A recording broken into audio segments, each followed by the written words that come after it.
The year is 1961. The world watches as Adolf Eichmann, a key architect of the Holocaust, stands trial for his crimes against humanity. His defense? He was merely following orders. This chilling claim ignited a firestorm of debate. Could it be true? Could ordinary people be compelled to commit unspeakable acts simply because an authority figure commanded it? This burning question led Yale University psychologist Stanley Milgram to devise one of the most controversial and illuminating experiments in history. Milgram sought to understand the limits of obedience to authority. He wanted to know if seemingly normal, everyday individuals could be influenced to inflict pain on an innocent person, simply because they were told to do so. His findings would expose a disturbing truth about human nature and force us to confront our own capacity for blind obedience. Milgram's experiment was deceptively simple in its setup.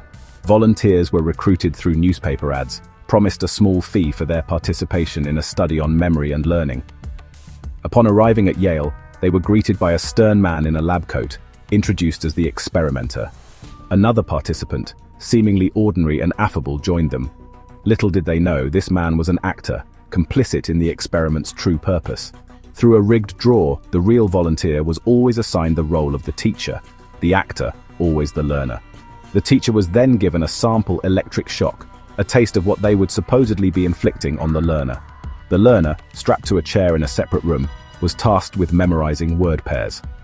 The teacher's job was to administer increasingly strong electric shocks for each incorrect answer, ranging from 15 volts, labeled slight shock, to a terrifying 450 volts, marked ominously with XXX. The experiment commenced. The learner, remember, was an actor. No real shocks were being delivered. However, with each mistake, the teacher would hear increasingly distressed cries, pleas to stop, and eventually, an eerie silence. Many participants, visibly uncomfortable, questioned the experimenter, expressing concern for the learner's well-being. The experimenter, in response, employed a series of increasingly firm prompts. Please continue. The experiment requires that you continue. It is absolutely essential that you continue. And finally, you have no other choice. You must go on. This created a powerful pressure cooker of authority, pushing the participants to continue despite their moral objections. The flick of a switch, once a simple action, became a weighty moral dilemma, a battle between conscience and obedience. The results of Milgram's experiment were nothing short of astounding and deeply unsettling. A staggering 65% of participants, prodded by the experimenter's prods, administered the highest shock level of 450 volts. This, despite the learner's desperate pleas, the unsettling silence, and their own evident moral discomfort. Many participants exhibited signs of extreme stress and anxiety, sweating, trembling, and even experiencing nervous laughter, yet they continued to obey. Milgram's findings revealed a chilling truth. Under the right circumstances, ordinary people could be driven to commit acts that they themselves would have deemed unthinkable. This was not a case of sadistic individuals, but rather the power of the situation and the profound influence of authority.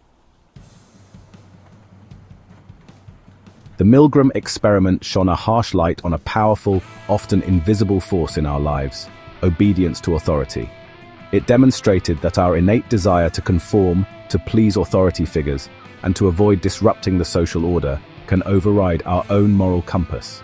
The experimenter, donned in a lab coat, became a symbol of authority, his presence and instructions carrying an unexpected weight.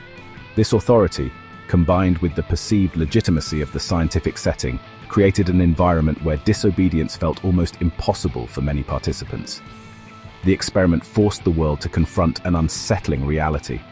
The potential for evil lies not just in the hearts of a few wicked individuals, but within us all, lying dormant, awaiting the right, or rather wrong, set of circumstances to be unleashed. The Milgram experiment, while groundbreaking, ignited a firestorm of ethical debate. Critics argued that the experiment inflicted significant psychological distress on the participants. The realization that they were capable of inflicting such harm, even in a controlled setting, left many deeply disturbed. This ethical controversy led to stricter regulations and guidelines for psychological research, emphasizing informed consent and minimizing potential harm to participants.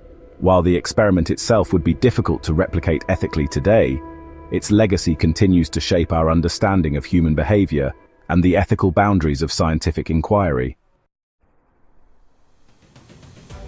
The echoes of Milgram's experiment reverberate far beyond the walls of Yale's laboratory, finding resonance in various aspects of our modern world.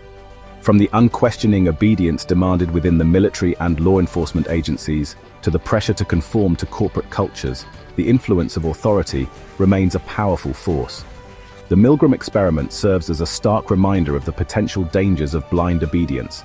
It compels us to question authority, to think critically, and to be aware of the situational factors that might influence our own behavior.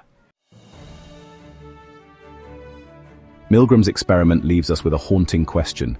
What would we do in a similar situation?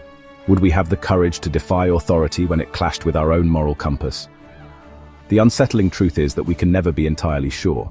However, by understanding the power of authority and the situational factors that can influence our behavior, we can strive to be more aware, more critical, and ultimately, more resistant to the dangers of blind obedience. The choice, ultimately, lies within each of us.